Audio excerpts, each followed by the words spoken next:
everybody, and welcome to the South Carolina Planning for Dam Emergencies Collaborative Technical Assistance. For audio, please ensure that you're either connected through your computer audio or by phone. There is a phone number option with access code and password on the screen, but if you click up in your communicate option, you are able to toggle your audio options if at any point during our webinar today you need to change if you're using computer or phone audio. Today's session is session 3, risk and crisis communication strategies for dam emergencies. A couple of housekeeping items.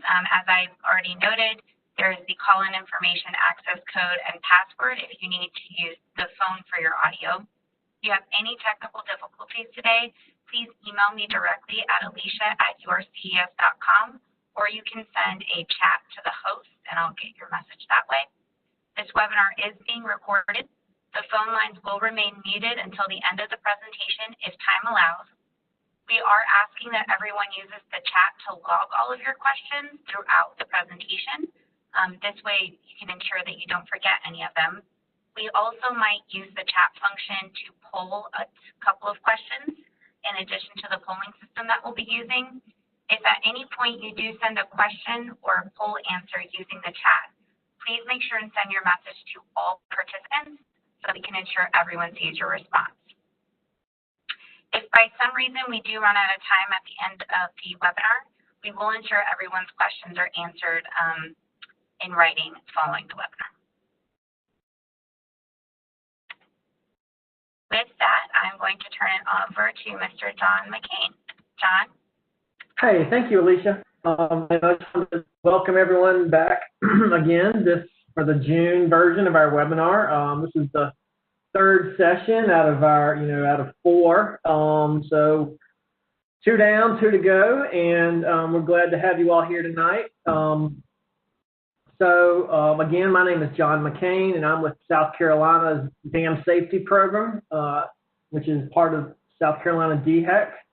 And I would like to, again, just welcome you and let you know, we've got another great, I think very beneficial session planned for y'all with a lot of good content, especially coming from our partners this time. You'll hear primarily from the Argonne National Laboratory.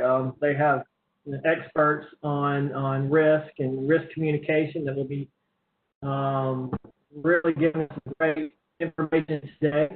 So again, on behalf of DHEC, I just thank you for your interest in participating in this series of webinars. And again, don't forget we have one more scheduled for July 7th, and I'll be giving a little bit of a bit of what to expect and what we're going to cover and what we've kind of got lined up so far for that session towards the end of tonight's presentation. So with that, I'll let Preston with the National Dam Safety Program take it away, Preston. Good evening, everybody. My name is Preston Wilson, and I'm with the National Dam Safety Program.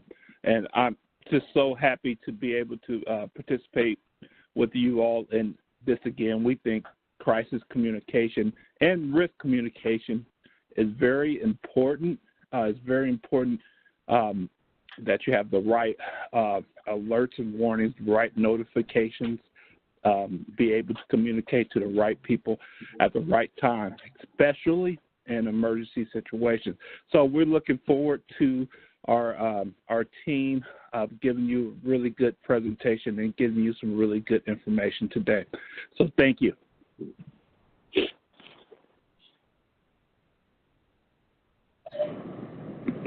Well, good evening. This is Nick Slutzoff. I'm with the FEMA National Integration Center, and we partnered with the FEMA National Dam Safety Program in working and developing and delivering this TA, and also with our partners and contract support from Argonne Lab. So just kind of keep this short. Welcome. don't be afraid to ask questions. And if you need additional information and you don't have a chance to do that here, please feel free to reach out to Alicia or any one of us you might see on your emails, and we'd be glad to help you as a follow-up. So, Katie, are you on for Region 4? Hi, this is Katie Goolsby Brown with FEMA Region 4 Dam Safety Program. Welcome to the third webinar in this series. We're excited to have this webinar. It's a great topic. It's an important topic. And I'm just glad for the team bringing this important topic here today. Thank you.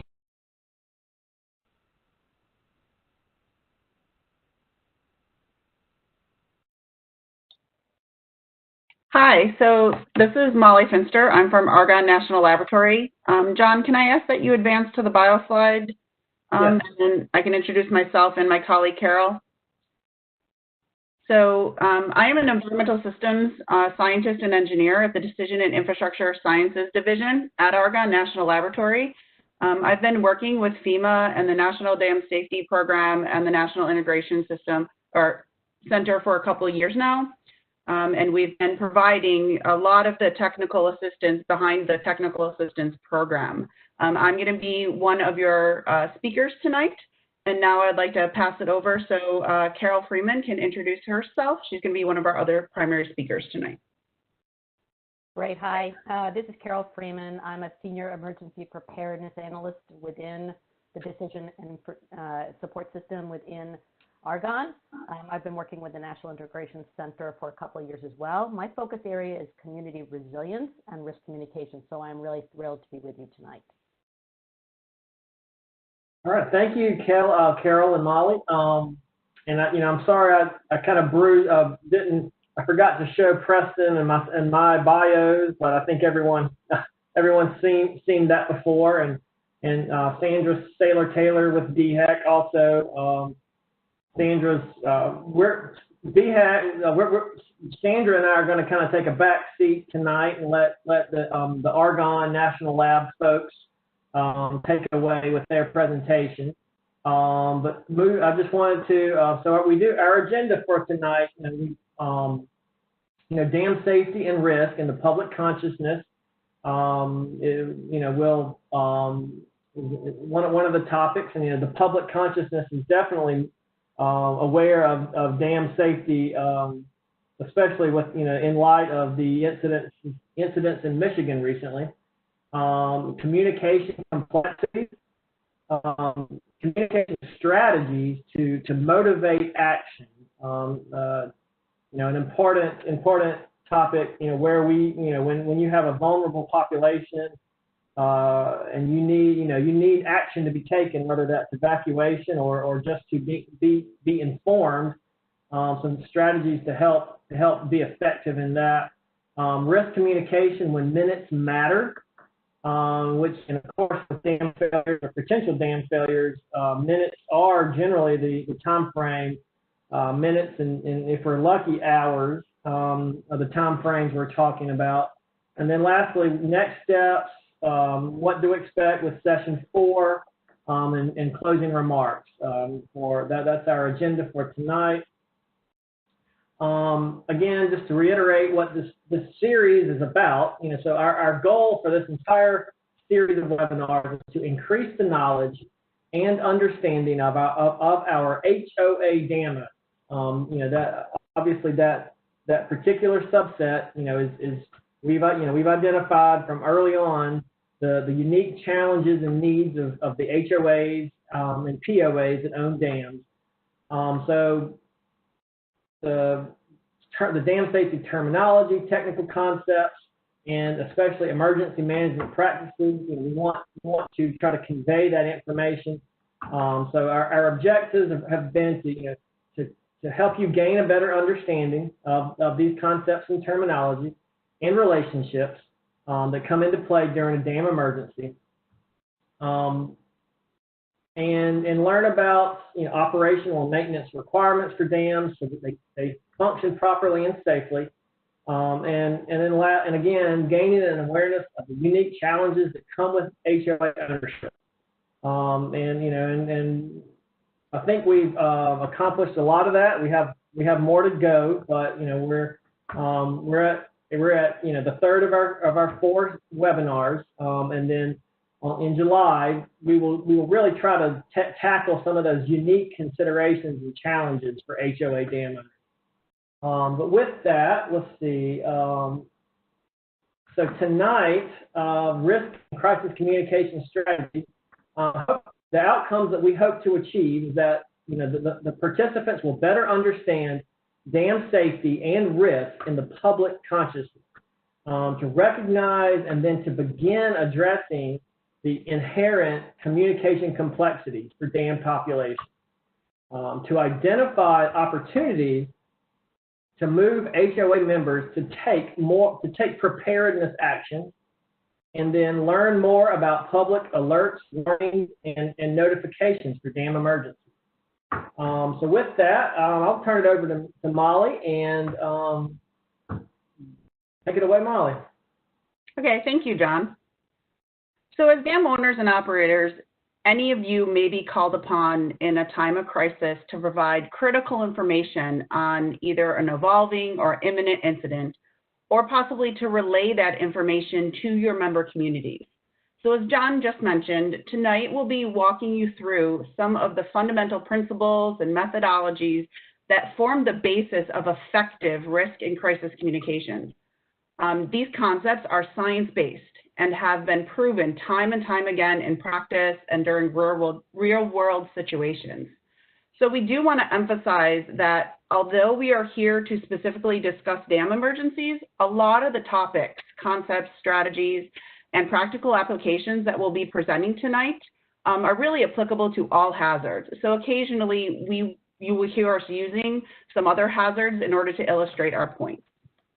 But first, let's start by introducing you to some basic concepts and terminologies. Here we go. So let's start at the beginning. What is risk communication? There are many definitions of risk communication out there, and this is one by the World Health Organization. We really like this definition because it appreciates the fact that risk communication is a two-way effort.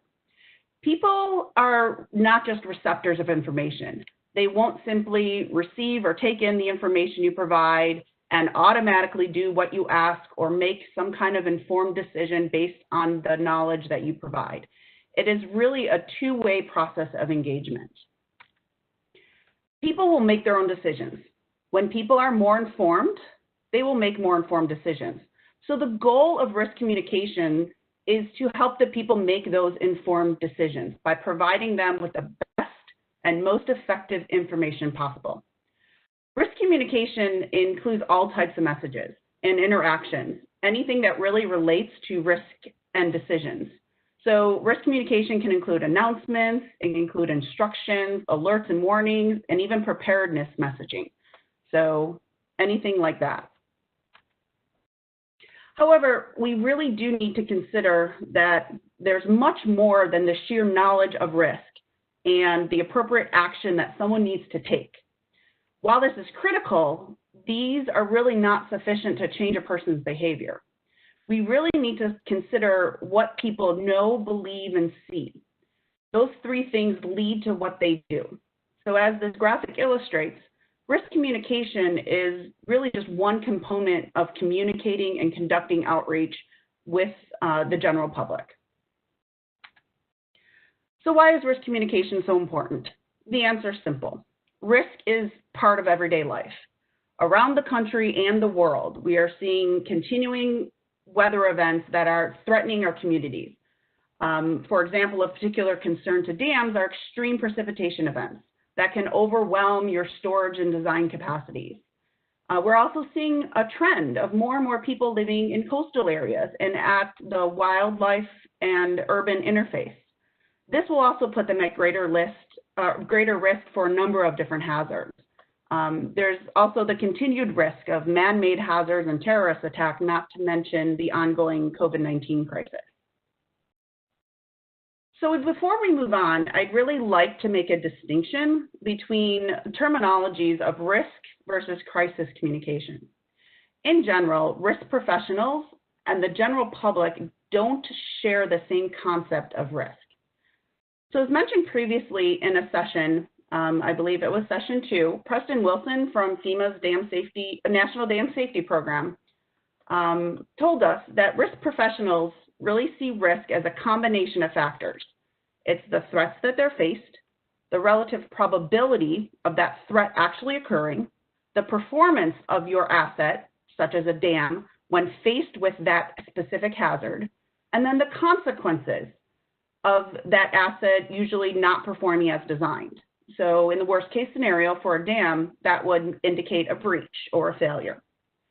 On the other hand, the public generally views risk in terms of outrage. They tend to overestimate risk when outrage is high, even though the hazard might be low. In other words, when people are angry and frustrated, they tend to perceive a hazard as high, whether it is or not. So alternately, when outrage is low and people are calmer, they tend to perceive a hazard to be low, again, whether it is or not. So this graphic kind of illustrates this concept, where hazard represents the technical side, meaning whether you are in danger or going to get injured or worse, and the outrage represents the non-technical side or the human reaction. So as mentioned before, the goal of risk communication is to enable people at risk to make informed decisions by telling them the information that they need to make those right decisions.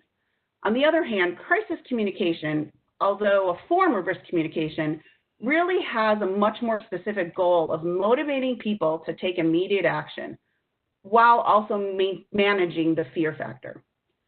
So in general, you can think about risk communication as applied to prior to an event, and it traditionally focuses on information presentation, persuasion, strategic messaging. Again, you want to empower decision-making of the people you're trying to communicate with. Whereas crisis communication focuses on providing those key facts that the public and the people need during an unexpected incident or emergency, something that requires an immediate response. So what's our take-home message here? Information saves lives. This is not rocket science. Managing and messaging really needs to be effective, efficient, and timely in order for you to make an impact.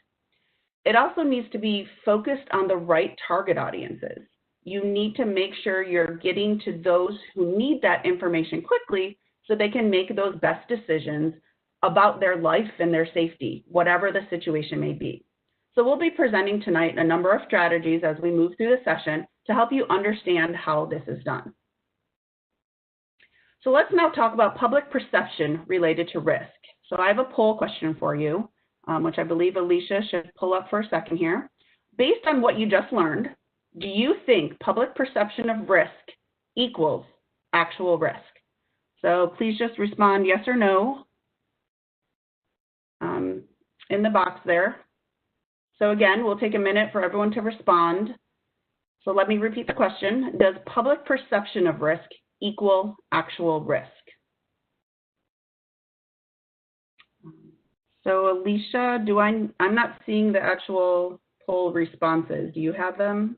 I have to close the poll first. Okay. So we'll leave it open for a few more seconds. Do you see if most people have responded? Yes, I'm watching that. Okay.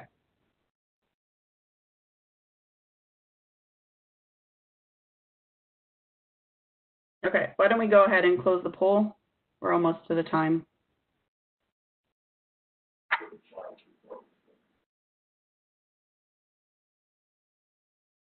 So do you have a response, Alicia? Yes, it's generating. Okay. Okay, well, we'll see if most people are right or not. Yes, very good. The majority of people got the right answer. So the answer is no. Okay, so certain aspects of risk can either increase or decrease people's concern. And the level of concern might have very little to do with the actual level of risk. So let's look at some research. So research has shown that the types of risk which raise concern tend to be those that are unfamiliar, such as the recent COVID-19 crisis. That's a great example. Those things that are uncontrollable or involuntary, and those things that are catastrophic. So concern is also raised when people do not trust the individuals or the institutions in charge.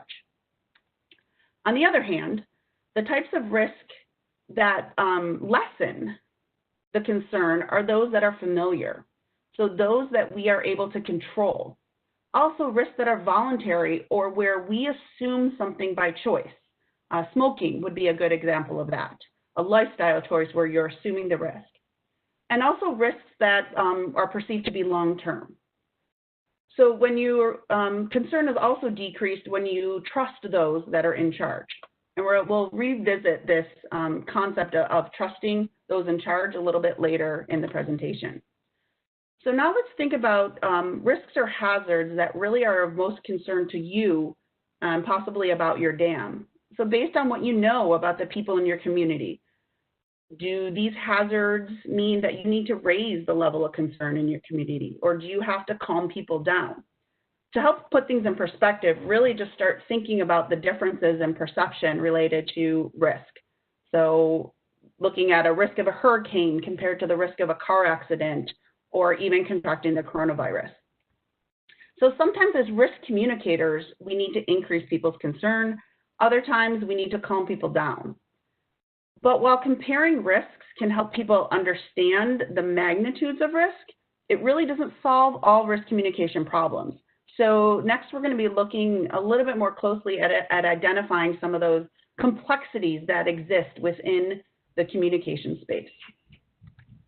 But before we move on, I just want to briefly kind of consider where a dam incident or emergency may fall just in general on this list.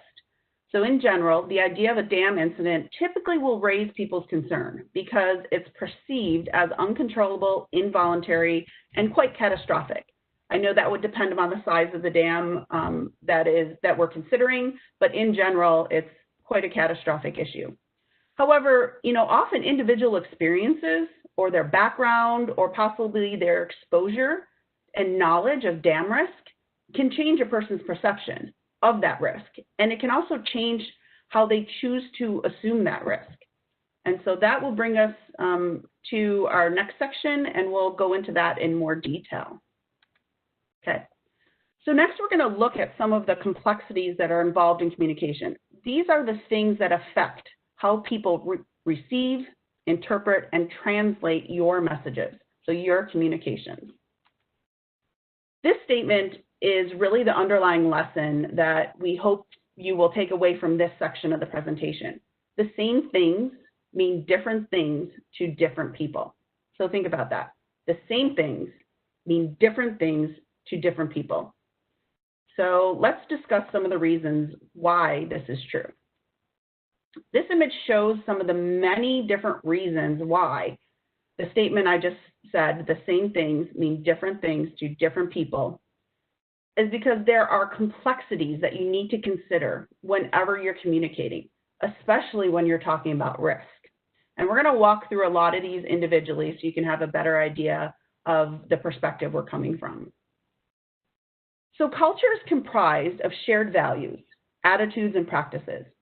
It's the fundamental assumptions and beliefs around faith, religion, and the environment in which a person lives. So whether people want to accept it or not, where you grow up, how you're raised, what you are exposed to, the people that you hang out with, they all work together to form your specific perception. It forms your biases, your stereotypes, and even your prejudices that affect the way that you think, feel, and process things in the world. So in other words, your cultural experiences really impact how you see the world. This concept is often referred to as unconscious or implicit bias. So everyone has it, and this bias seeps into everything we do, whether we are conscious of it or realize it or not. So when you're speaking to someone, it's really important to understand that what you're saying is being filtered through their culture, through their unique set of experiences. and your words or your message can end up meaning something totally different than what you thought you were initially communicating. So culture is a big communication complexity that needs to be considered when crafting and sending out messages. Misinformation, this is another big one. So misinformation is misleading or not fully accurate information. So we'll get into the next slide, the difference between misinformation and disinformation. So misinformation is not intentional. It's just something that someone has gotten wrong. Misinformation is also generally shared not with bad intentions, okay? It's, for example, maybe someone will share it unknowingly, thinking that they are helping, but they just end up propagating the misinformation. We see this every day. We see this whether it be in the news or even our conversations with other people. It can be as simple as getting facts wrong or just not having a full story. Again, misinformation is not malicious or intentional. It's simply a mistake or the communication of bad information. I can provide you an example related to a dam. Someone from outside your community happens to be walking or driving by your dam during what could be a controlled release from an emergency spillway. So your dam is functioning just as it was meant to function. However, they see and then misinterpret the release as a failure or some kind of breach. Their subsequent communications will contain misinformation about your dam. In this case, the individual just does not know or understand enough about the dam or the design to really understand how it's supposed to work. So it's important not to only be aware of this misinformation out there, especially when it comes to social media, but to also kind of actively monitor and correct it, particularly when we're talking about a dam-related incident. So on the other hand, disinformation is very different. Disinformation is the intentional communication of false information. This is typically done with malicious intent. Disinformation is by no means new. It has been around for centuries. Another name for it, very popularly, is propaganda. So it has been used as far back as the ancient Greeks, and it has frequently been used over the last century, particularly during wartime. A good contemporary example of disinformation is the concept of fake news. So people are putting out fake information intentionally to try to skew what you believe or to get you to take one particular side over another. Especially with the proliferation of social media, anyone can appear to be an expert. Anyone can get online and be a critic. Anyone can create a news story or even a full website that looks legitimate, but really is just full of disinformation. So you need to consider disinformation when communicating, and most importantly, you need to understand if people are receiving disinformation and if that needs to be corrected. So moving on to socioeconomics. This is not something that people usually want to think about or talk about, but in reality, money makes a difference. Low-income people think differently from middle-income people. Middle-income think differently from high-income. We respond differently. We act differently based on how much money and the types of resources that we have available to us. Money changes a person's perception and the way they think and react to information. So, for example, when communicating an evacuation order, you really need to take into consideration if the people you are asking to leave actually have the means or the resources to leave. Do they have a safe place to go if they do leave? Some of these people may be facing a tough decision of having to leave everything they own and everything they value behind with the potential of never seeing any of it again. Okay. So another thing to consider is history. People are more likely to take action if they have experience or a history related to some kind of hazard, whether it be personal or maybe through someone they know. For a South Carolina example, if a person was around in 2015 during the historic floods that resulted in multiple dam failures across the state, they're probably more likely to take a flood warning seriously and to take action during another event. If that experience is lacking, then people's initial reaction to an unknown event is typically one of denial or disbelief. the thought that this can't or isn't happening to me. So that's where history kind of works in the reverse, and it will decrease someone's action. So consider someone who is possibly frequently asked to evacuate due to a hurricane threat. After a few false alarms, they may be more inclined to ignore a subsequent warning because in their experiences, it has been proven that the system can be wrong. So, you know, thinking of someone's history can also shape people's perceptions and then as a result, their actions. Another thing to look at is literacy. This is another really, really important one, especially when you're talking about a diverse population, because literacy includes language proficiency. So in the US, I have a few statistics on this slide. There are about 32 million adults, which would be ages 16 and up, who cannot read. And there's about 14%, that's about 14% of the US population. And of those other 86% that can read, more than 20% of them cannot read above a 5th grade level. So to put things in perspective, I'm hoping there might be a few Harry Potter fans out there. Harry Potter is written at about a 7th grade level. So when it comes to English proficiency, the US, according to the US Census Bureau, 41% of those who speak a foreign language at home reported that they speak English less than very well. So as communicators, we really can't take literacy for granted. You need to know who makes up your community, where they live, and there's a lot of data out there that can tell you this information. But more importantly, when preparing, or especially when trying to convey a message during a high stress or an outrage situation, you just need to keep things simple and straightforward. And we're going to discuss in the next section a couple strategies to do that. So moving on to everyone's favorite topic, politics, which is a big one right now, especially in an election year. So since 2000, 18 new political parties have been established. And if you think about some of the shenanigans that are going on daily in the news, it's really obvious that especially in today's political climate, the same things mean different things to different people. We'll kind of leave it at that and just understand that political sensitivities are another thing to keep in mind when you're crafting and sending out messages. Okay, when looking across generations, research has shown that different generations value different types of communications. So I want to open a poll question here. We're going to ask you just in general. I know that there are differences. Please respond to what generation you fall into. I want to get an idea of this audience. And we'll give you a minute to respond. And please don't get bogged down by these age groupings. This is just one version of the general ranges of how generations are binned. And actually, I will go to the next slide, which gives years, which is a little bit easy to look at. Then we won't worry about your age. So, but research has really shown that looking across the generations, different generations value different types of communication. And so we're almost done with our time. And then what I will show you next is just some of the results.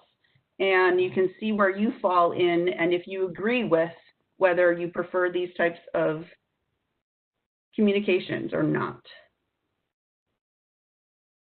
So it looks like Alicia is processing the results. Okay, so while that is processing, I'll go ahead and, oh, there we go. Oh, a lot of baby boomers out there and a few Gen Y. Okay, good, it looks like. So let's look at where you fall. Looking at generational preferences, we can see that the older generations typically value face-to-face or written forms of communication. So direct mail, surprisingly, is not dead yet. According to a Gallup survey back in 2015, which I realize is a little dated, but it's only 5 years old, around 56% of individuals over age 65 looked forward to checking the mail every day. Other age groups ranged from about 36 to 45%, so it really was also apparent in the other age groups also. The younger generations tend to value more of a tech-based delivery. It's really hard to find anyone from these younger generations without a smartphone or some other type of digital device, typically on their person. And then looking at the youngest generation, which is not listed in this chart, but was referred to as Generation Alpha on the previous slide, which I'm glad to see we don't have any in that generation because that was 7 years and under. They were really born as digital natives. They know how to swipe before they can wipe.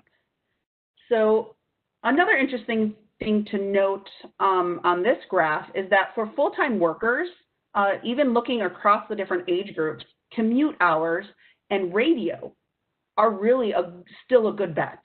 So adults over the age of 18 consume almost 2 hours a day of radio during their commute time. Realize that's probably less in the more recent months with the stay-at-home orders, but in general, you know, the same trend would apply when we go back to commuting. And also, although numbers are declining as different streaming services and online viewing come to, but the majority of adults also watch live TV. So really understanding these communication complexities around the generational differences and their preferences and the different methods that they really appreciate being communicated in will help make sure that your message reaches its intended audience. So let's talk a little bit more about the different news channels and platforms from which people receive their information and the biases that go along with those. So this is a media bias chart that illustrates some of the many different platforms. By no means is it all inclusive, but it gives a broad range of the different groups that are out there that present the news. So each of these sources are skewed toward a certain point of view or a certain belief system.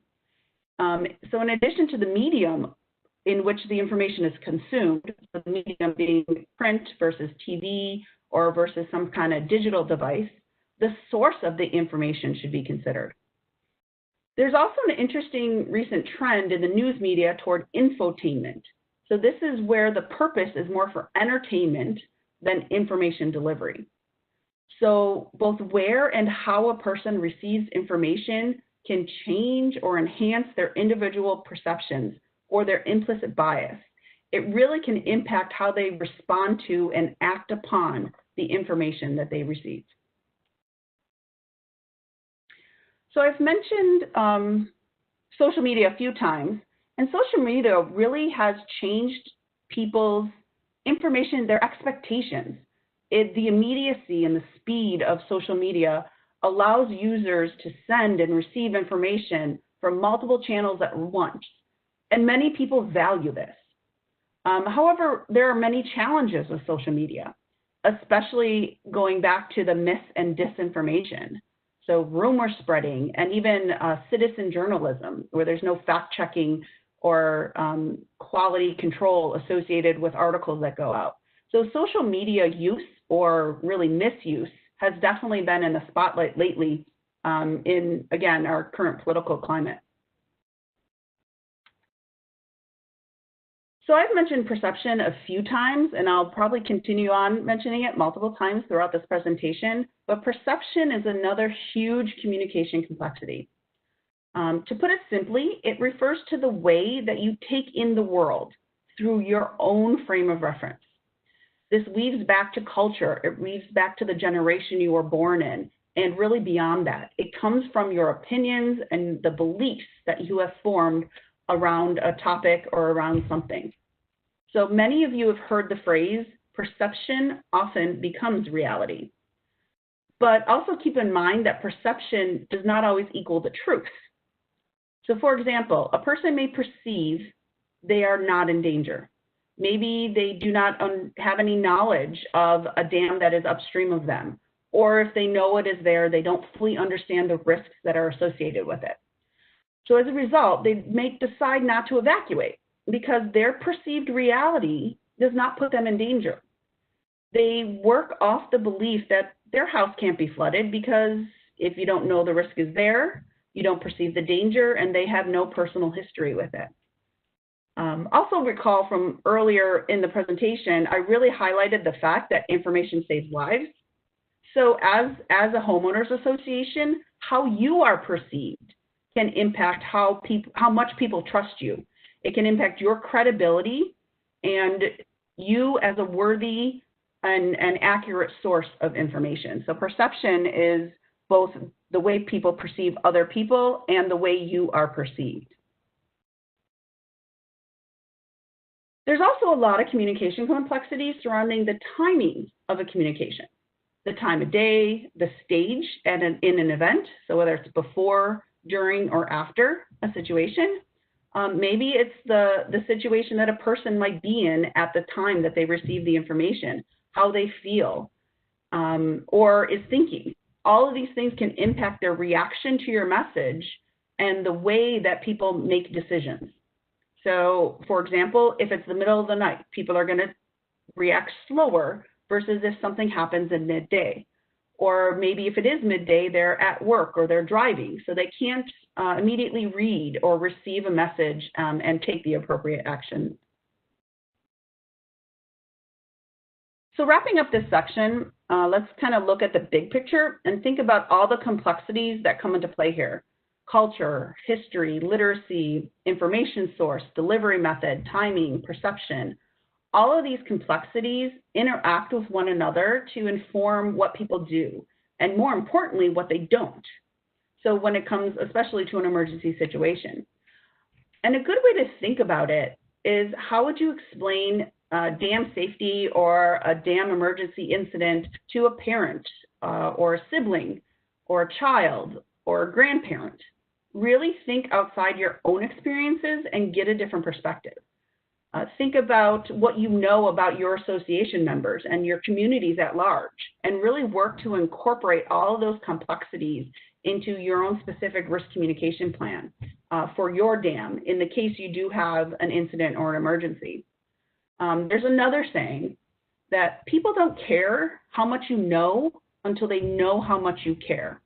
So research has also shown that in high stress or high concern situations, people do not often value facts, but if they trust you and you speak to them on a personal level, then they're going to value what you are saying. And I know my colleague Carol, towards the end of this presentation, will be talking much more about crafting messages later. Okay, so moving on to some strategies that you can take to motivate people to take action when you do send out messages. So in order for your message to really be effective, you need more than just the right message. You need to make sure you have the right message. That is very important, but you want to make sure the message gets communicated by the right messenger across the right channels to the right people. And we'll go into each of these a little bit more detail in this section. And as risk communicators, you need to consider, the informational needs and the methods that will best match the characteristics of your affected audience. So let's talk a little bit more about the right people part of this. So in other words, we want to look at your target audience. How do you figure out the makeup of your target audience and who you need to communicate with? Well, taking a look at demographics is always a great place to start. How many languages are spoken in your community? What percentage of the population speaks those languages? Are there populations or groups of people with either access or functional needs? This can include the elderly or the disabled. Who are those people in your community that are less likely to take action if an alert or a warning actually goes out? People who have special communication needs require information to be presented in specific ways. These groups include special needs populations such as hearing or visually impaired, the physically or mentally disabled, people who depend on support animals such as guide dogs, those who have limited English proficiency. And also think about seasonal workers, tourists, or other transient visitors who might not have access or be exposed to the information that is typically provided through your more traditional local channels. Also, who are your community leaders and your social media influencers? These are the individuals or the groups that have the biggest presence or following, such that when they talk, people will listen. These individuals help you get your message out and motivate action. Finally, consider the communication footprint of your community. How many people are in your community, and how do they prefer communicating? How do they like receiving information? Think about what they respond to the best and most often. Likely you have already or hopefully tried to communicate with them on a non-emergency basis. So is it email, face-to-face, social media, or possibly the phone? Really make sure to take those kind of preferences into account when you craft a communication plan. So consider your audience when developing messages. Okay, consider their psyche and their emotional state. So when you send a message out, are they likely feeling shock, fear, sadness, disgust, anger? Are they worried about losing everything? Or maybe they're distracted because they're more concerned about a loved one that might not be with them, such as a child at school or a parent in a long-term care facility in the other county. So really, as described in the last section, people's cultural background, their social status, their income, their race, their personal history with an event or hazard type will influence the way they receive, interpret, and translate your message. So revisiting and expanding a bit about the topic of literacy, here's an example of an actual alert that came out as a tweet. So let me read it. A strong majority of forecast models are now in agreement on a track farther away from the United States East Coast. We are becoming optimistic that the Carolinas and the Mid-Atlantic states will avoid the direct effects from Joaquin. However, we cannot completely rule out the direct impacts along the East Coast, and the residents there should continue to follow the progress of Joaquin over the next couple of days. So this isn't a poll question, but just think in your mind, do you think this message had its intended impact on the community members that it was sent to? Probably not, and the response to this tweet when it was reposted definitely exemplifies that. So although there's really good information in here, it is way too technical. This is actually written at a college reading level. So we've gone way beyond 5th grade, 7th grade, high school. We're at a college reading level right now in this message. So when you add that to the fact that the time of day that this message was sent was 1 o'clock in the morning, it's really not surprising that the reader went back to bed without taking any action. So we need to think about and really use just plain language, simplify things. Using the smallest words possible is often a very easy way to do this. So, this slide shows many, many different examples, but for just as a few quick ones, help versus facilitate, size versus magnitude. There's a famous quote from Albert Einstein that if you can't explain it to a 6-year-old, you don't understand it yourself. So keeping language simple and straightforward, more people will have the potential to understand your message, especially in times of high stress or high concern.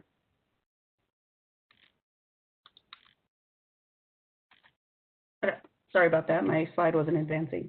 So let's talk about the audiences that you're trying to reach. So what are your priority populations that you might have within your community? And I kind of touched on this a few slides back, but your priority populations are really those that face greater challenges in taking preparedness actions. So such as the elderly or those with special needs or those with fewer or less resources available to them. And the key to realize is that there are individuals and groups out there within your community that can help you reach these priority populations and help you deliver important information and important messaging. These include community, business, school, faith leaders, and the agencies that have been established to help provide ongoing support and help to these different populations. So I have another poll question for you. And this is pretty specific to the emergency evacuations. Who do you think are the most trusted messengers for delivering an emergency evacuation? So we have a whole bunch of options off to the side. There's no right or wrong answer. Everybody has a different opinion. I'll give everyone a minute or so to respond. And then what I want to show you are some results from the National Center for Disaster Preparedness Survey. So again, who do you think are the most trusted messengers for delivering an emergency evacuation message? So I don't see a time, Alicia, going on. I took the time off since you Oh. keep telling me when to close it. Just let me know when you're ready. Okay.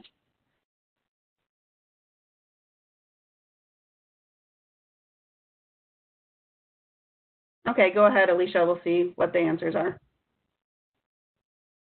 So while we're waiting for those to process, we can look at the results from the survey. So we can see based on the National Center for Disaster Preparedness, it indicated that residents really were more likely to evacuate when the message were given from traditional authority figures. For me, this is somewhat reassuring, and I see that, great, the audience does seem to agree with the outcome of the national survey, so that's nice to see. And I'm wondering if our FEMA participants chose FEMA, so that's interesting. So what we really see is that why is this the case? So why do people traditionally go to the authority figures that they know? Well, it comes down to trust. People tend to trust messengers that they perceive as credible, reliable, competent, honest, and fair. So a lot of, whether it be the sheriff or the mayor, they're elected officials, they are elected by the community, subject matter experts. FEMA is a whole group of experts when it comes to an emergency. So it ties back to trusting the messenger and back to the communication complexities that we really discussed earlier. But don't forget about family and friends. So this is really important to take into consideration. There was a survey back during Hurricane Ike in 2008. These were interviews from evacuees in Galveston, Texas. And the result indicated that the influence of family and friends was approximately equal to that of the authorities. So working that social media and the social networks is also important for having the right person communicate the message to those that need to hear it.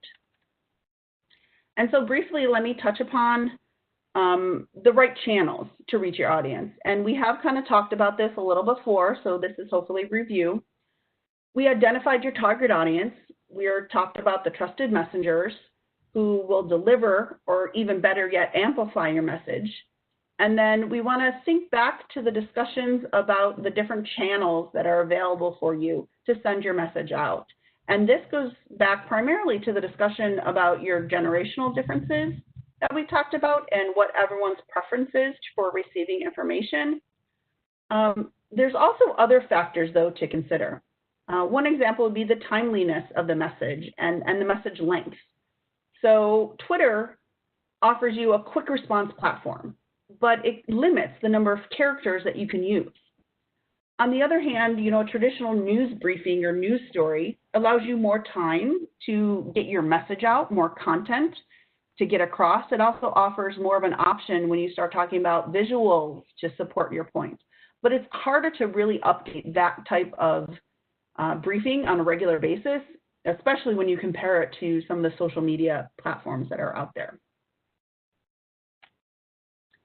So switching over to disaster preparedness and how people primarily get their information, according to a 2018 FEMA National Household Survey, 43% of people primarily get their information from the television, typically from news or weather stations. About a quarter of the people primarily receive their information via the internet or a smartphone or some kind of other smart device, and then less from these other sources. So this really wraps it up for me. I know we're going to defer all questions to the end, so if you have any questions for me, please feel free to type them in the chat and we'll keep track of them. But right now, I would like to pass it on to my colleague from Argonne. Carol, take it away. Great, thanks so much. Can everyone hear me? Yes, you're coming across fine. Okay, great. All right. Can you give me some control? You have control, Carol. All right, it's not advancing, so let me try the other way. There we go. So we want to talk about risk communication when minutes matter. So the purpose of this section is really to talk about urgent threats and disasters. We want to continue to encourage people to prepare when the risk is not urgent, because people who are prepared can act more quickly. We want to maximize the number of people who receive warnings. And then we also want to maximize the people, when they receive the warnings, will act quickly based on those warnings. So what's the bottom line? As Molly mentioned, extreme precipitation is affecting dam safety. And we know that what people do or don't do in response to dam safety events can have enormous consequences.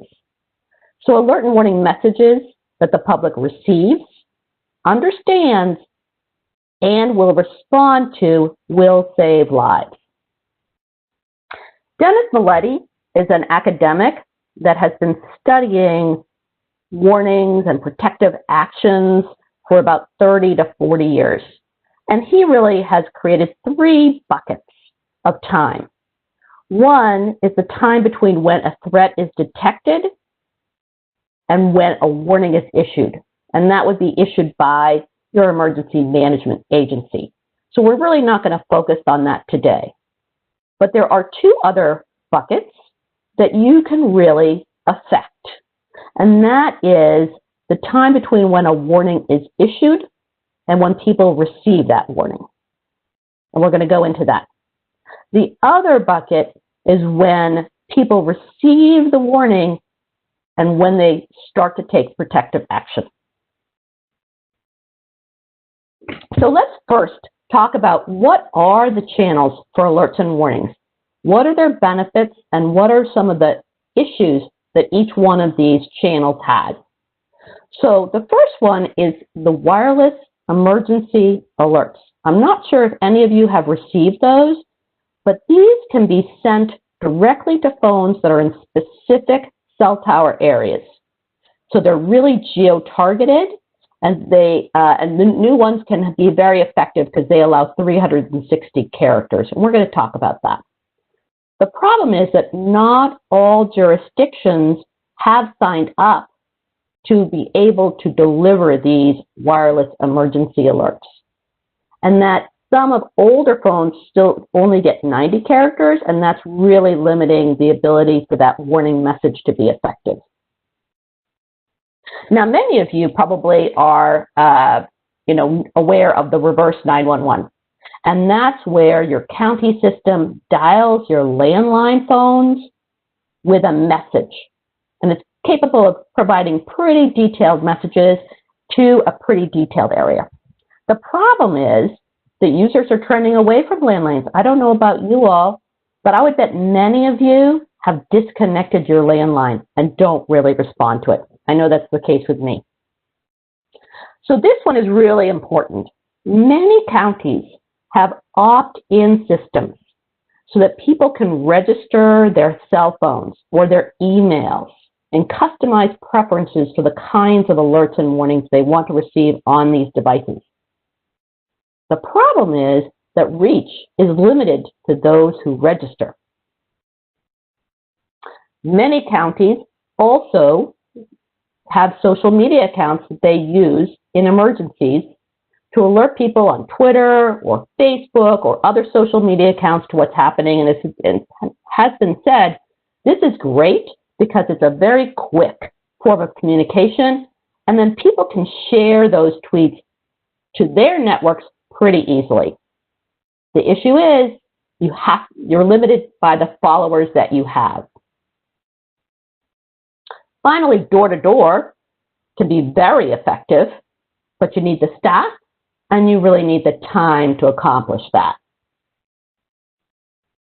So John was great, and he actually helped create a survey that was sent out to a lot of counties in South Carolina.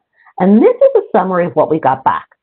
So as I mentioned, very few counties are able to send out a wireless emergency alert message. A few more are researching it, but only 3 in 12 were an authority. And they really are reluctant to use them. Regarding reverse 911, most are using a code red system, which is great. And they said that they just knew that they had to be consistent in the message language, and that they did get negative feedback if people received a message and felt like they were not going to be affected by that threat. The Code Red system offers that opt-in capability to allow people to register, but they found it's difficult to persuade people to sign up. Social media, so most counties, but not all, are using social media for emergency notifications. And we've seen in the past, when we've done some research on this, that when 1 or 2 counties are not using social media, and you have a regional issue, like you have a hurricane where you're going to see inland flooding from that, and some counties don't have that, that is a real problem for them. So to encourage emergency management agencies to all use social media in an emergency would be really important. And then finally, most have a website and use their homepage, but not only a few, in fact, only one provided English and Spanish language. So as Molly was saying, it's really important to understand if you have a lot of Spanish-speaking residents, that they may not be able to know really what's going on. So we wanted to ask a quick poll question. We want to see how well prepared you all are.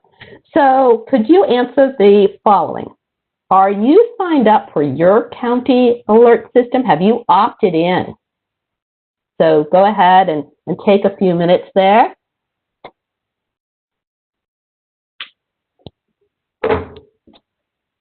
So as most of you know, this is really to me that this opt-in system is one of the best that you'll have. You really want people to get that immediate, direct notification. Okay, Alicia, you want to share the results?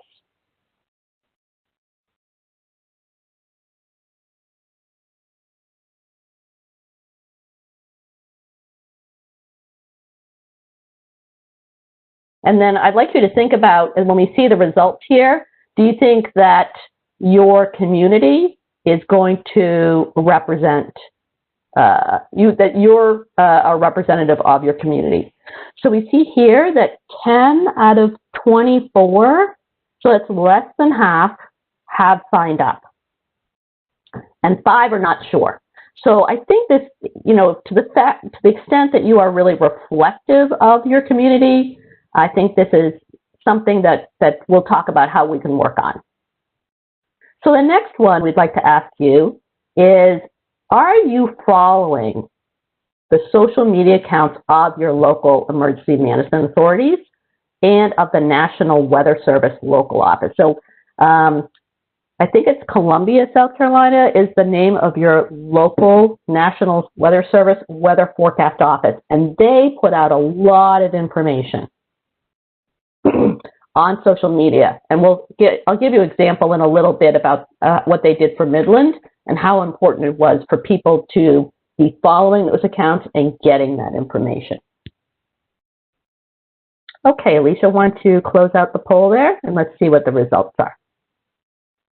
One of the things to say is that research has shown that people use social media very differently before a disaster or during a disaster. So emergency management agencies will see a spike in social media followers because people really want that immediate information.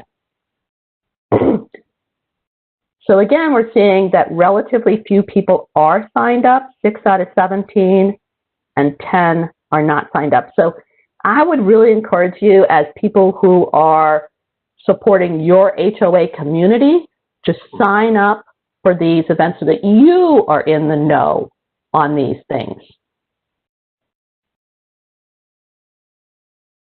So let's talk about a case study of how to get people to sign up. I want to sort of share a couple of communities and what they've done. So Arlington, Virginia actually did a very interesting thing. They thought about, should they be thinking about getting more people to sign up, or was it more a matter of getting the right people to sign up? So they did a research study to identify the characteristics and roles of people who tended to share information. They worked with Virginia Tech to do this. And what they found was that the characteristics of people who shared information with their community were people who, and this won't surprise anyone, people who are conscientious, people who are extroverts, people who trusted, people who had an emotional attachment to their community. So then they did sort of this analysis where they sort of put it through a system that would help identify the characteristics to the kinds of careers that those people had. And they found that teachers and people who were involved in training, in entertainment, in healthcare, they were the type of people who would share those alerts and warnings with their community. So they really targeted their outreach and to get those people to sign up for alerts and their opt-in systems. Another campaign, and a lot of these happen in South Carolina, so you may have heard of them, FEMA put on a Prepare-a-thon campaign. And this is really to encourage community-wide participation in a specific preparedness activity around a hazard. So most of these we're talking about tornadoes, but as part of that, they encourage people to opt in to these reverse 911 systems, to get those announcements on their phone, etc. So they might pick a day and have schools, businesses, hospitals, local governments participate in a Prepare-a-thon day for tornado safety, to conduct a drill, to sign up for their opt-in systems, to really get media coverage and to take messages home. So it was really pretty cool what they did. You know, Buncombe County actually had the reverse 911 send messages, encouraged people to opt in. Spartanburg had a phone bank that called residents and businesses to sign up. They got 700 residents signed up in a day. And Whitfield County really reached out to the high school students and got them to do PSAs and to get people in the school to sign up and to take it home and have their parents sign up. So just like we talked about, we want to have this poll question. So really thinking about your community. Who are your community influencers? Do you have school leaders? Do you have faith leaders or non-for-profits? Are there large employers where people in your community work for large employers? Are you a community influencer?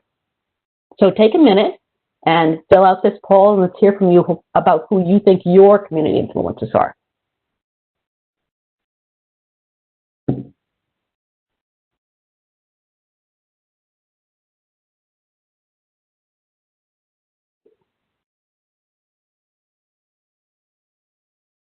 And then we're going to talk in our next slide about what you think these people can do. So be thinking about that as we finish the poll.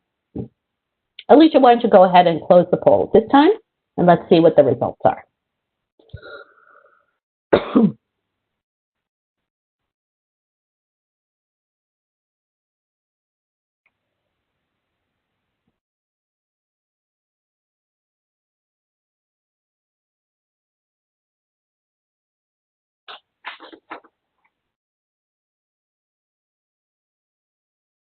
All right.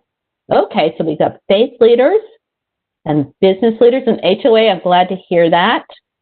And some school leaders and then some others as well. So not so much on the not-for-profit. So that's really interesting.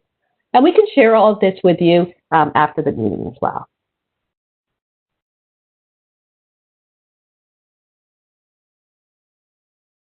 Okay, so the down button isn't working anymore.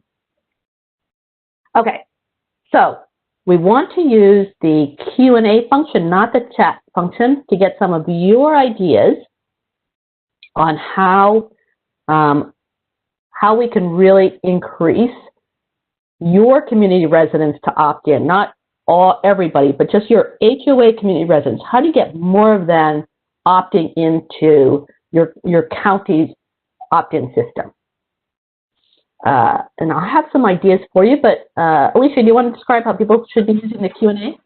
Yeah, so we're having some issues with the chat function. So if we could just pivot, and if you could send your responses via the Q&A, either to the host or all panelists all panelists is easier. I can then share the response back so everyone sees it. We're not quite sure why it's not allowing us to share today. But that's okay. We're going to share for the system. So if you have a response, please put it in the Q&A as though you're asking a question. And I see that Sandra just put a newsletter. Perfect. And did you say that people will be able to see them, or that we'll share them with them afterwards, Alicia? Yeah, if you could just read them out on the screen when you see them, if you want people to see the answers, or I can put them in a chat so everyone can see it as well. Yeah, I can't see them actually, so I can't read them. I don't know why not. I just see the poll. Well, here are some ideas as you're thinking about. Again, people talked about schools. So research has shown that households where students brought home preparedness information are more likely to be prepared. Also, businesses came up. I think they were the biggest one at 9 out of 22. So employees, when they're exposed to preparedness activities, information at work, are more likely to be prepared. HOAs, I would be, we don't have, if you could put this into your, the Q&A function, I'd be really interested to know if you all are currently holding community events where you could share information. You know, so that you could have a preparedness activity as part of a current HOA community event, or if you'd be willing to hold one. And then others where faith leaders can advocate for both self and community preparedness. You know, faith leaders are out there every day trying to engage with the community. So often they could be really interested in providing preparedness information and getting people to opt into your alert and warning, local alert and warning system.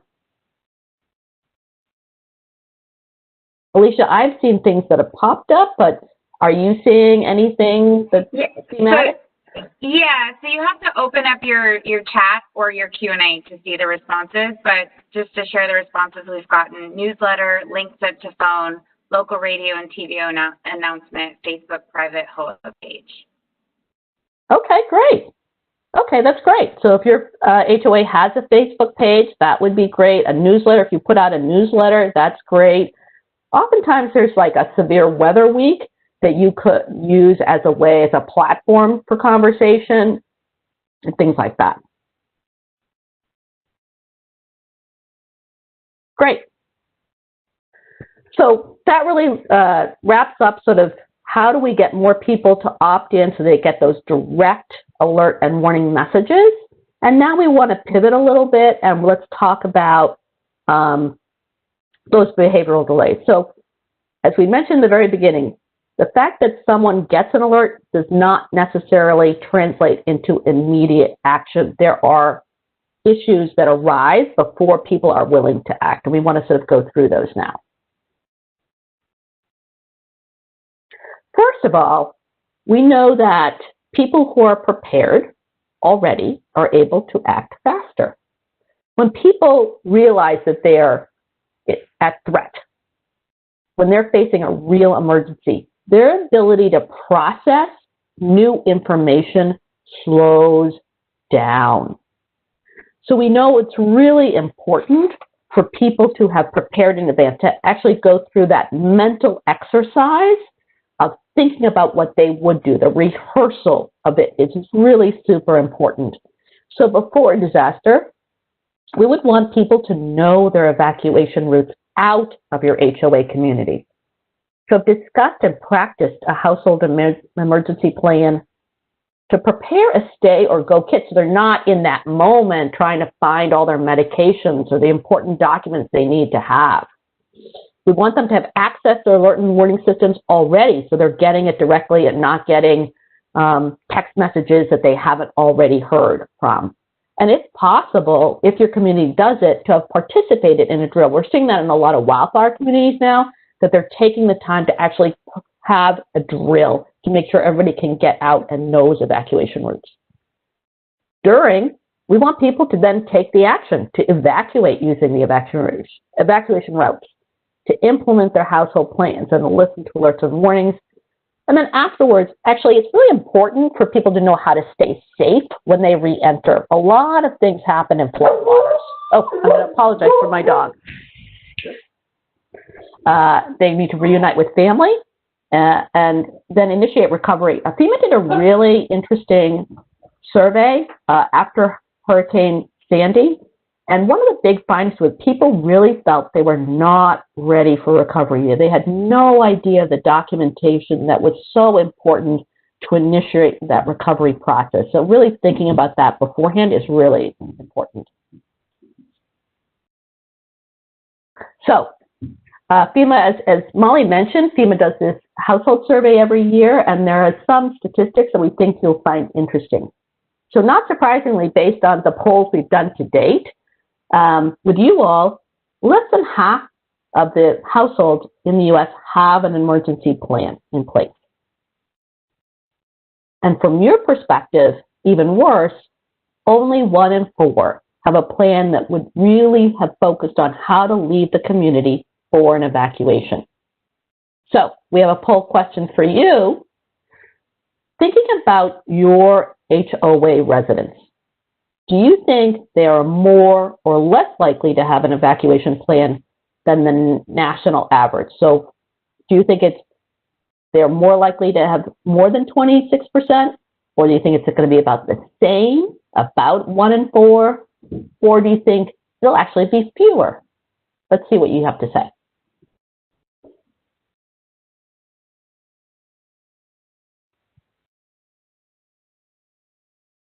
And then we have a couple more findings that we'll go through as well. Oh, good Lord. 14 out of 21. So you would think it's less likely, it's going to be lower than 26%. Well, we're going to see why that's so important in just a second. But here are some other data points as well that we think are interesting. So back to that go bag we talked about.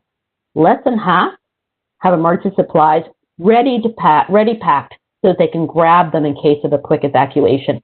And think about that from, a dam safety standpoint. When really minutes do matter, they have to be better than that. And finally, Molly talked about this a little bit. Not everyone is going to be able to get out based on their own resources. There could be households where there are people with access and functional needs, or the elderly who are no longer driving. 20% nationally said they would need help with transportation in order to leave. But think about your communities for a second. Are there people in those your communities that would need help? Do you think they talk to a neighbor so that the neighbor knows that they'll help take them out? Or, is there other means of transportation for those? Have they signed up for a county capabilities so the county would know that they need help in transportation? Really important to think about. You don't want to leave anyone behind. So I said that I would show you why this is so important. So this is a tweet sent out by the Weather Forecast Office that was responsible for the area of Midland. Now, I don't know if you can see what I sort of highlighted in yellow there on your screen, but let me just read it to you. So this is the National Weather Service saying, this is a life-threatening situation. Seek higher ground now. So think about that. Now, 10,000 people had to be evacuated because of those Midland dam breakages. Think about if only 1 in 4 people had thought about how they had to get out. That leaves too many people having to think this through at a time of crisis. So we need to think about what could you do to increase the household in your HOA to have evacuation plans. Again, let's use that Q&A function to see. Go ahead and start filling it out if you can, and I'll give you some ideas as well while you do that. So perhaps you could contact your local emergency manager to develop and distribute evacuation maps based on your inundation maps. That would be very cool. some Wapak communities have started holding evacuation drills and getting media coverage of that to really bring that whole community together. And then another, and I think Molly brought this up, you know, if people have had experiences with dam safety events, then you could use the anniversary of those events to remind households that they are at risk, the risk is real, and they should prepare now. Or they could use timely events that are happening, like what happened just recently, to remind people that they are in a dam community and that they need to be prepared in advance. Alicia, what are some other people saying? We've got emails to all HOA members, get new boards, LOL. Okay, great. Well, I think, you know, if you have emails or if you have a Twitter account, I think getting people to follow you, but think about, like, are you holding functions? Could your local emergency manager come to a function, hold an event that really talks about this, bring in your National Weather Service forecast office? Carol, we did just get another response. Says my hoe is outside of the inundation area from upstream lakes. Tough sell. Okay, well, knowing where your HOA is relative to the dam is a really important part. And if, you know, if they're at a lesser risk, then I certainly understand that. Okay. That was great. Thank you so much for participating in all of these chats, etc. So finally, I just wanted to briefly touch on those alert and warning messages, because you, as the lead HOA, may at some point in time want to send out a message to your community. So it's really important to understand how to design a message to be most effective, because people do not automatically act on warning messages. So we have to convince them to do so. So how do people react to alerts? And again, this goes back to a lot of research that has been done on this. People, and Molly touched on this, people can attach different meanings to a message. So if, for example, people do not understand necessarily what shelter in place means anymore. For tornadoes, shelter in place can mean one thing, but for you know, an active shooter or in this coronavirus, sheltering in place can mean something very different. So people can be confused about the message. It's really important to use that plain language, that those messaging having shared meaning. But people also do not tend to believe the risk is real. They really want to confirm it. Sometimes they actually want to see a visual cue on it. They have to believe the risk will affect them personally. And I think the comment by the person who just talked about the tough sell based on where the HOA community is exactly that. People have to believe that the risk could affect them personally, and they're going to want to confirm it. So they could confirm it by information seeking, you know, turning on the news, phoning a friend, looking outside, all those things, of turning visual cues. So people really are not going to take the first message they receive and act on that message. Milling is something that probably is not a term that comes up every day, but in the research, this term really is one of the major things that delays implementation. So people have uncertainty. They want to confirm the message is real. They want to search. They really are wanting to search for more information. They want to confirm. They want to sort of talk it out with other people. They want to check out. They want to see what their neighbors are doing. And they want to think about how the threat could affect them and their property. So there are some key message characteristics that can reduce milling. The first thing is that source of the message, that local, familiar, trusted source. Don't try and introduce a new acronym right away. So this could be you. We talked about HOA as an influencer. So think about your role here and how, if you are going to be a trusted source, how do you use your platforms, how to get people to follow your platforms so that they do see you as that trusted source and they're following you and will get your messages. Describe that threat or event in plain language. Molly talked about this, and I'll give you an example in just a minute. You don't want to use technical terms. You want to use familiar landmarks and known physical boundaries. And I think this would be something that you could do in advance. So when you look at your inundation maps, really think about what are the familiar landmarks. So if you mention those in a message, people would know exactly where that is. When you talk about the protective actions, you really want to focus on those actions needed for health and safety. You can create urgency by using qualifiers and capital, by saying now or immediately. That can really help people say, whoa, this is important. It really gives them that urge to act, which is what you want.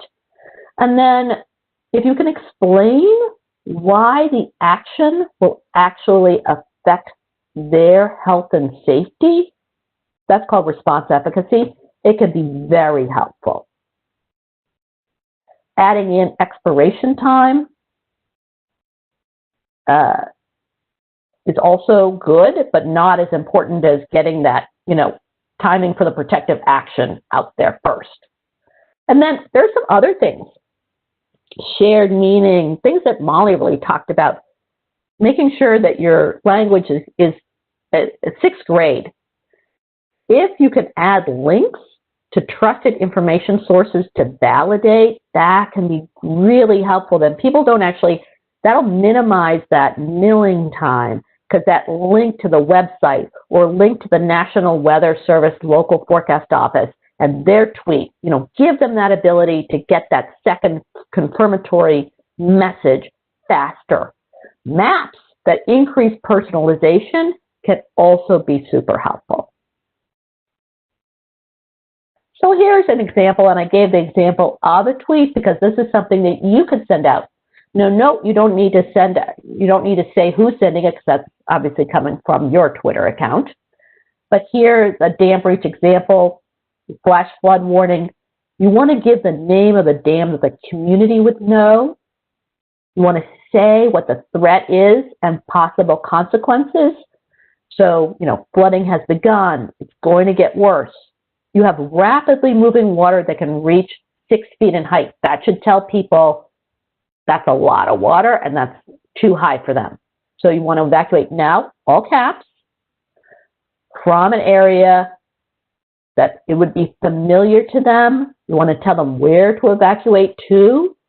Obviously not to drive through floodwaters, because most of the deaths from flooding do occur from people. And finally, when the message expires, and you could attach a map image to that. So we're continuing to get some good Q&A in. We will compile all of that and we will share it with you. But I think as Molly even started out, I'll sort of close it out. So getting the right warning right away matters. Wireless and modern emergency warning technology is fast, but it has to be delivered in the right way as well. You want to engage your trusted community leaders to get people to prepare, to reinforce the need, and to amplify the message. You want to include the information within the message, with the information that people would otherwise search for to minimize their delay. And you want to use all the channels available to you to maximize the number of people that will actually receive the alert in a very timely way. Any other key questions or takeaways? Alicia, I don't know if you want to do this through the Q&A function or questions. We could open it up to both Molly and I. And others. Yeah, everyone could just continue to use either the Q&A function or the chat. I'm getting them both, and then I'm happy to say them out loud and also share them in the chat first.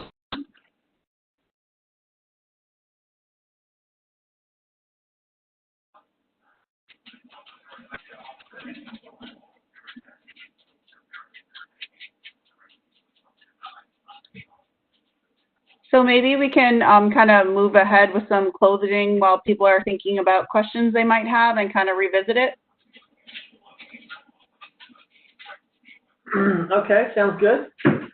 Molly, thank you, Molly. And so I appreciate Molly and Carol, all their valuable information and what they've shared with us today. I think it's definitely again, as we've kind of drilled or kind of reiterated throughout this series of webinars, is that this is all a team effort, and no one is in this alone. And and communicating the risk, or communicating when a crisis occurs, is a team effort, and how to best convey those the urgency and the and to get quick response is something that DHEC and your emergency management support system and FEMA and everyone, we're all trying to figure out the best way and how to reach the vulnerable populations that that are maybe downstream or at risk from our dams. So it's again DHEC wants to be kind of the create those relationships and that collaboration between your county emergency management, maybe your city emergency management, and even the state emergency management on the on what the first off, what their capabilities are, maybe what your county can do for you, and then how you can be best prepared with a with a good EAP and a good effective EAP, and that knowledge of your who's vulnerable and what population you need to communicate with. So this has been very valuable information, and again DHEC, we are always available to help with customizing your EAP, with customizing your communication, whether that's communicating risk, communicating a crisis.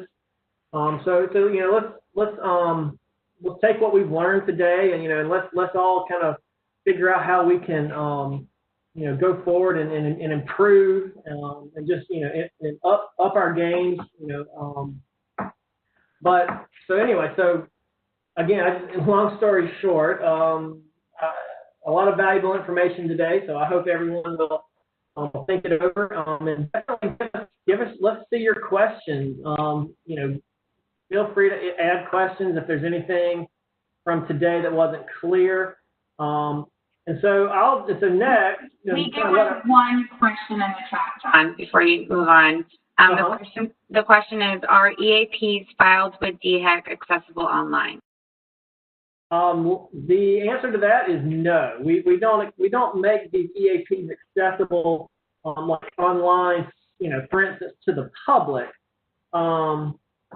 But we do, we do want to share them with the people that need them. So no, they're not accessible, just freely to the public. We do have to protect. I mean, they are considered sensitive information. The inundation maps, though, just the inundation areas, are available through the DHEC, through the Dam Safety Program's website, and we have a GIS website that you can see the inundation areas. The full EAP document, though, is considered a sensitive document. My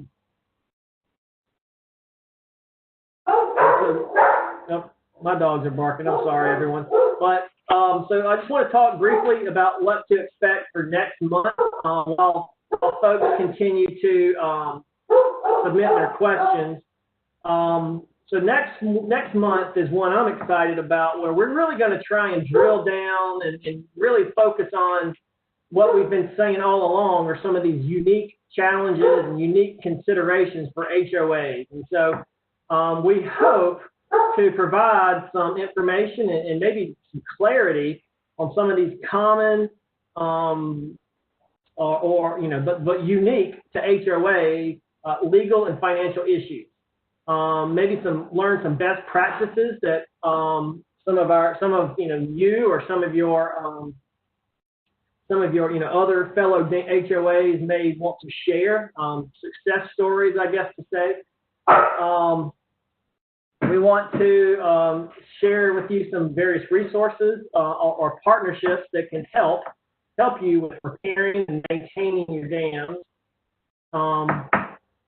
And so anyway, so one thing I do want to ask is before we wrap up and get back to the question and answer, is for this last session, I just want everyone to please, if you have things that you want answered, if you have any questions or expectations for this last webinar, please email me. I think you've all received emails from me, or you can email the response at dhac.sc.gov email address. Just let us know if there's specific things. We're going to try and talk about some of the liability and responsibility considerations we touched on in the first webinar.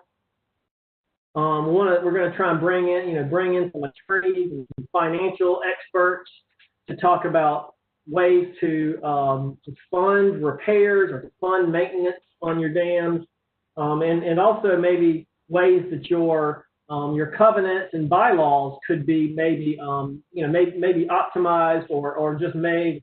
Maybe they're still stuck in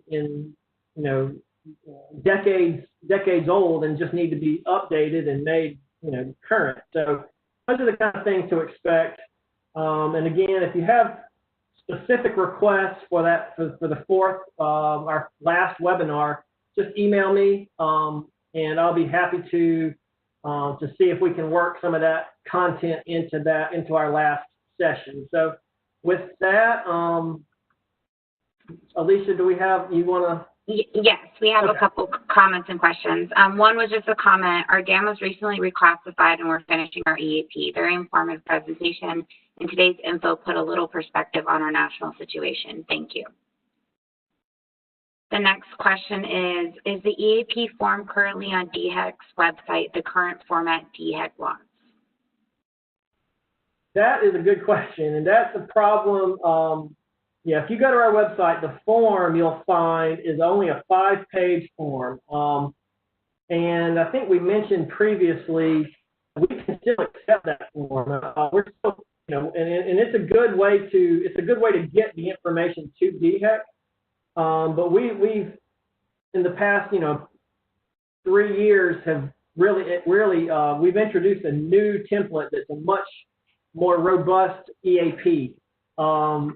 And the reason it's not that newer, more larger document is not on our forms page is because of the bureaucracy of government. To get that document made into a form has been a process that I don't want to really get into, but it's long story short, we would prefer, and we can provide anyone that wants it, the newer, larger template. It's a more robust document and has a lot of valuable appendices. But the short 5-page form that you'll find on our website is still accepted. But we'd rather work with you to get it into our new template. So I guess a long-winded way of just saying, let's probably better just to reach out to us directly, and we can work with you on getting that EAP into the right format. I don't remember seeing a report of the 300 most dangerous dams. Is there a link to this?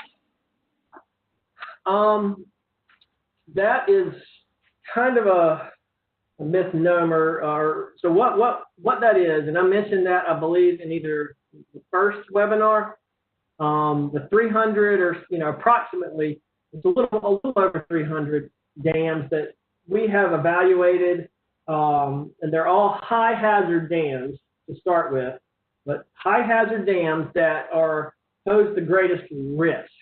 And we've talked a lot about risk. And that list is, that ranking is still a work in progress. And it's something we hope to finish up here in the next few weeks, primarily because we have a grant application that kind of depends on it. And so, we're kind of under the gun, I guess, to finish that up. But we are putting the wraps on it. We're doing some final kind of QA, QC of that data.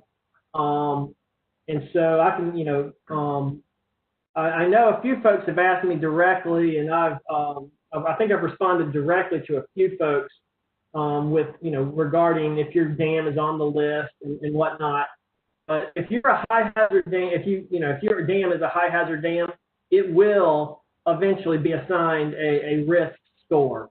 But like I said, we're putting the finishing touches on that. So just be patient with us. It should be just a matter of weeks until we can have that finalized list. Here is just a comment that was shared. Our local DHEC engineer provided a great go-by Word document by email. Very helpful. Thank you. The next question is it possible to meet with the DHEC representative to review our EAP? Oh, yeah. So regarding the previous comment about the Word document, I have a feeling that was probably the larger, more expanded EAP template that is a Word, Microsoft Word format document. So we can provide that as a blank document for you to start with. We can also help you by pre-populating that document with the information we have on file here at DHEC. So we can start. You can get a 3/4 or 80% complete document that we can do that for you. And then lastly, the question about meeting with the DHEC representative to review your EAP. Yes, that is definitely something we would help to arrange, and if possible, we would even like to, depending on your situation, include your county or local emergency management folks. So almost as a to really figure out and customize it to your specific circumstances. But your regional DHEC engineer is your best first point of contact for that. And our central office staff can also help. We have a lot of resources to help dam owners with their EAP.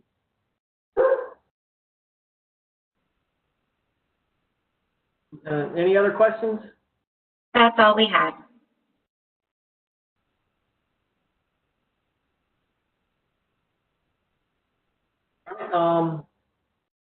So I guess wrapping up, if you do need your continuing ed units, your 1 hour CEUs,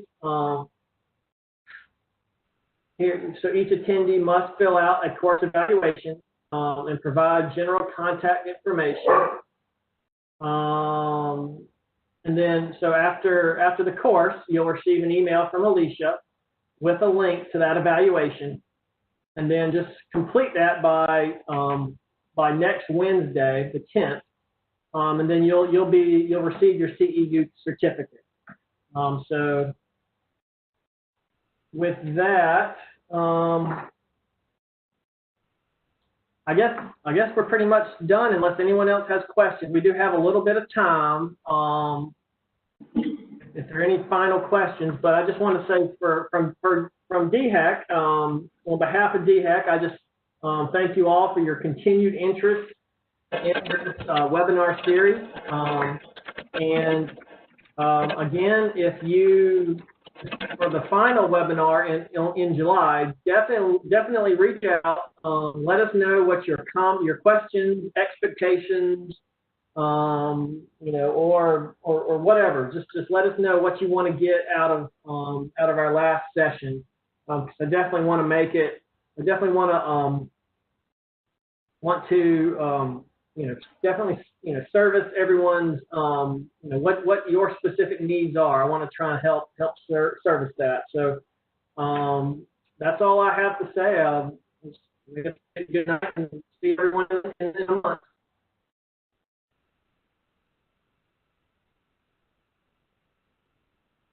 Did we have any additional closing remarks from any of our other partners on the phone? This is Carol. I guess I would just say that to the extent that you're meeting with the local emergency manager, as John was just referencing, that includes some of the discussion about the opt-in alert and warning and what they could do to help those residents understand their risks and prepare and make sure that they can get those alert and warnings in a timely way.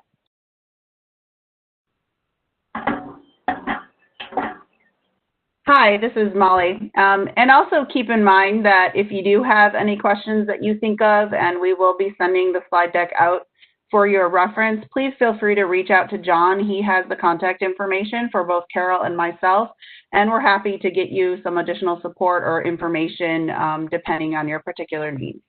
So thank you everyone for participating and have a good night. Okay, thanks guys. Preston, Nick, Katie, y'all want to say anything? I'm good, thanks. Okay. Thank you, Nick. Yeah. Thank you, and have a good evening. Thank you, Katie. Yeah, just real quick, just want to know we put a lot of good information out for you all, and with today and the other 2 seminars, and please make sure that think about how you can put those things together. All right. So, and because they all do connect. All right. Thank you all. Thank you, Preston. And with that, I guess we're done. So have a good evening, everyone. And again, you know, feel free to reach out to your DHEC staff at any point regarding EAPs, regarding you know, working with your county emergency management. We're here to support you in that regard. And again, let John McCain let me know if you have anything you want to hear about for next month. And with that, I guess I'll just wish everyone a good evening and thank you for joining us.